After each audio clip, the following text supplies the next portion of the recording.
नमस्कार। आप लोगों का बहुत बहुत स्वागत है हमारे यूट्यूब चैनल में। आज हम आप लोगों से बात करेंगे श्रावण मास के शुक्ल पक्ष की एकादशी के व्रत के बारे में। इस व्रत का क्या महात्म्य है, इस व्रत को रखने से क्या पुण्य मिलता है, इस व्रत में किस देवता की पूजा करनी चाहिए, इस व्रत को कब रखना है और इसका पारण कब करना है। तो आइए जाने हम। जो श्रावण मास की एकादशी होती है शुक्ल पक्ष की, इसको पुत्रदा एकादशी के नाम से जानते हैं। इसे पवित्रता एकादशी भी कहते हैं। ये मान्यता है कि निसंतान जोड़े अगर इस व्रत को विधि विधान से रखते हैं और भगवान श्री विष्णु का पूजन करते हैं तो उन्हें पुत्र प्राप्ति का आशीर्वाद प्राप्त होता है। अब इसके मुहूर्त के बारे में जान लें। जो एकादशी है श्रावण मास में शुक्ल पक्ष की, वो 4 अगस्त को सुबह 11:41 में प्रारंभ हो रही है, जो कि अगले दिन 5 अगस्त 2025 को 1:12 तक रहेगी। तो इस प्रकार से उदया तिथि के अनुसार एकादशी का व्रत हम 5 अगस्त को रखेंगे, क्योंकि दशमी युक्त एकादशी का व्रत रखने से दोष मिलता है और आपको 12 एकादशी या 13 एकादशी के व्रत करने का पुण्य का क्षय हो जाता है। तो जो एकादशी द्वादशी में पड़े उस व्रत का, उस तिथि का व्रत रखने से बहुत ही पुण्य की प्राप्ति होती है। तो इस प्रकार से आपने जाना कि इस व्रत को कब रखना है। अब हम बात करेंगे इसकी कथा के बारे में। एक बार की बात है, अर्जुन और कृष्ण बैठे हुए थे और उनके आध्यात्म पे चर्चा चल रही थी। भगवान कृष्ण उनको तमाम तरह के व्रत उपवास के बारे में बता रहे थे, उसके महत्व के बारे में बता रहे थे कि किस व्रत को करने से कौन सा पुण्य मिलता है, कैसे रखना चाहिए और किस देवता की पूजा करनी चाहिए। इसी दौरान अर्जुन ने भगवान श्री कृष्ण से पूछा कि हे केशव, कृपया करके आप हमें सावन मास की एकादशी के बारे में बताएं कि जो श्रावण मास होता है, जो उसकी शुक्ल पक्ष की एकादशी, उसका क्या नाम है, उसको रखने का क्या विधान है, इसकी कथा क्या है और इस व्रत में किस भगवान की पूजा की जाती है और इसको रखने से किस पुण्य की प्राप्ति होती है। तब भगवान कृष्ण कहा, हे पार्थ सुनो, जो श्रावण मास की एकादशी होती है शुक्ल पक्ष की, उस एकादशी का नाम है पुत्रदा एकादशी। इस एकादशी के व्रत की कथा सुनने मात्र से ही करोड़ों यज्ञ के पुण्य का फल मिलता है।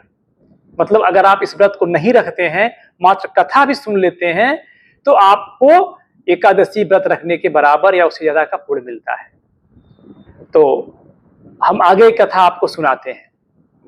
तो भगवान कृष्ण ने आगे कहा, इस दिन भगवान श्री हरि विष्णु का पूजन किया जाता है, इस दिन व्रत को रखा जाता है और इस जो कथा का महात्म्य है इसके बारे में आगे सुनो। द्वापर युग के प्रारंभ में एक महिष्मती नगरी थी। उसके राजा थे महाजीत।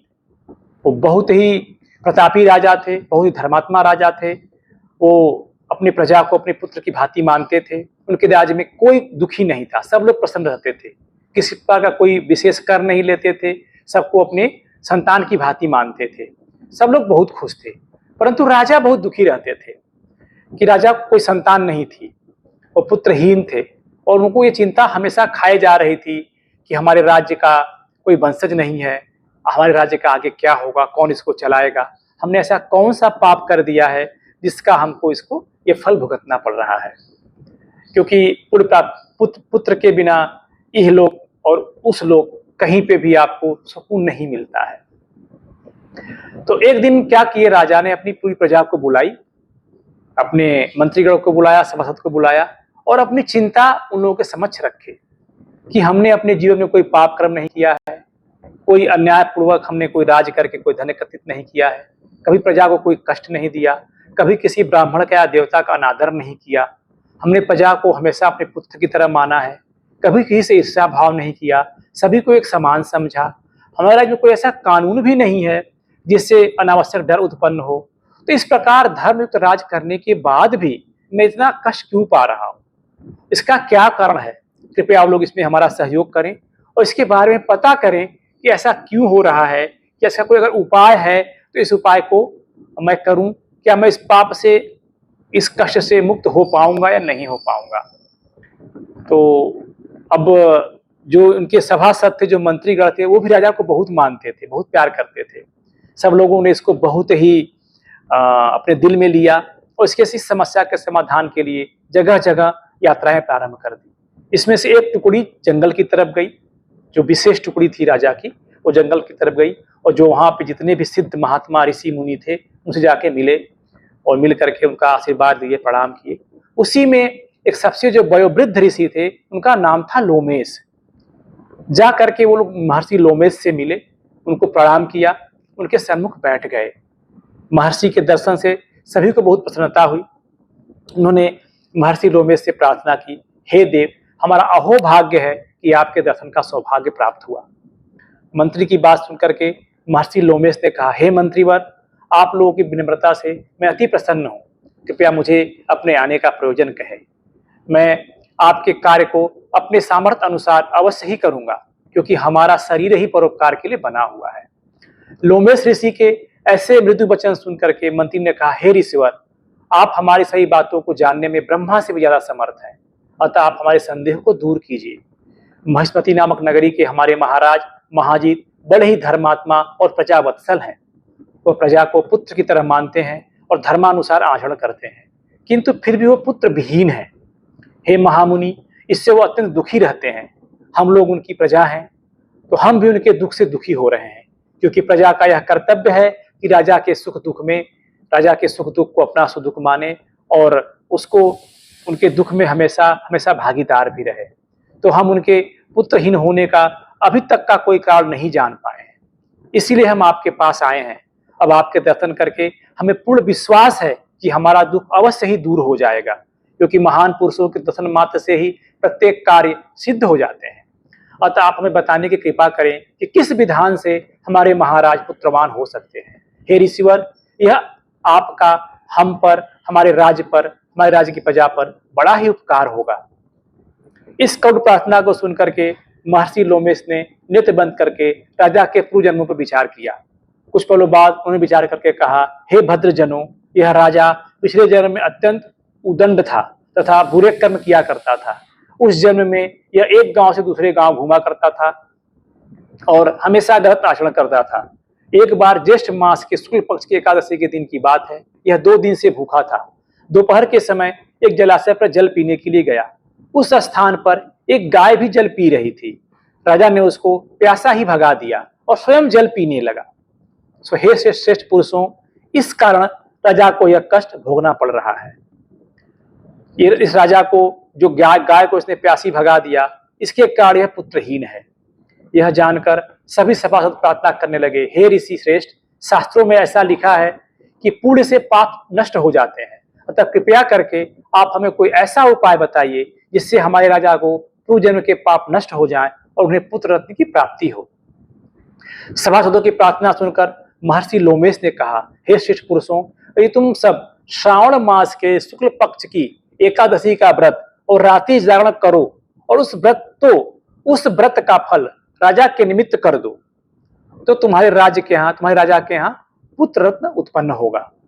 राजा के सभी कष्टों का नाश हो जाएगा। इस उपाय को जानकर मंत्री लोग बहुत ही हर्षित हुए और महर्षि को कोटि कोटि धन्यवाद किया और उनका आशीर्वाद लेकर के अपने राज्य में लौट आए। इसके बाद उन्होंने महर्षि लोमेश की आज्ञा अनुसार पुत्रदा एकादशी का विधान पूर्वक उपवास किया और द्वादशी को उसका फल राजा को दे दिया। इस प्रकार से इस पुण्य से के प्रभाव से रानी ने गर्भ धारण किया और 9 माह के पश्चात अत्यंत तेजस्वी पुत्र को जन्म दिया। तो हे पांडु पुत्र, इसलिए इस एकादशी का नाम पुत्रदा एकादशी पड़ा। पुत्र की इच्छा रखने वाले प्रत्येक मनुष्य को विधि विधान पूर्वक श्रावण मास की एकादशी का व्रत करना चाहिए। इस व्रत के प्रभाव से इहलोक में सुख और परलोक में स्वर्ग की प्राप्ति होती है। तो इस प्रकार से आपने श्रावण मास के शुक्ल पक्ष के एकादशी के कथा के महात्म को सुना और इससे क्या पुण्य मिलता है इसको भी आप लोग जाने। तो अगर आप लोग व्रत नहीं रखते हैं, इस कथा को पूरा सुने और दूसरों तक भी इसको पहुंचाएं। अब आते हैं हम कि कैसे इस व्रत को रखना है। आप सुबह ब्रह्म मुहूर्त में उठ जाएं, उठ करके अपना नित्य क्रिया करके स्नान ध्यान करके थोड़ा सा हाथ में जल लें और इस अपना नाम, गोत्र, स्थान, अगर जन्म आपको तिथि याद है, उस दिन की एकादशी तिथि आपको पता ही है, शुक्ल पक्ष श्रावण मास एकादशी, नाम लेते हुए संकल्प लें कि हम एकादशी का व्रत भगवान श्री विष्णु के निमित्त एकादशी का व्रत रखते हैं। जो भी फलाहार जलाहार नीलाहार रखते हैं, इसको आप करके जल नीचे गिरा दें। इस प्रकार संकल्प लेकर के व्रत का प्रारंभ करें। भगवान विष्णु को यथाशक्ति जो भी आपके पास है उनकी पूजा करें। अगर कुछ भी नहीं है तो मानसिक पूजा करें, मानसिक उनकी पूजा कर करके, और जितना हो सके दिन भर भगवान श्री विष्णु हरि के किसी भी नाम का आप नाम जप करते रहें।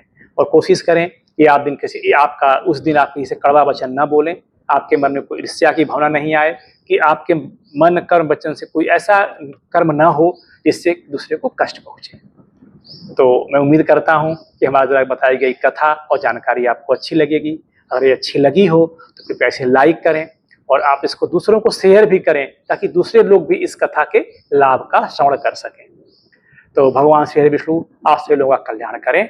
ओम नमो भगवते वासुदेवाय।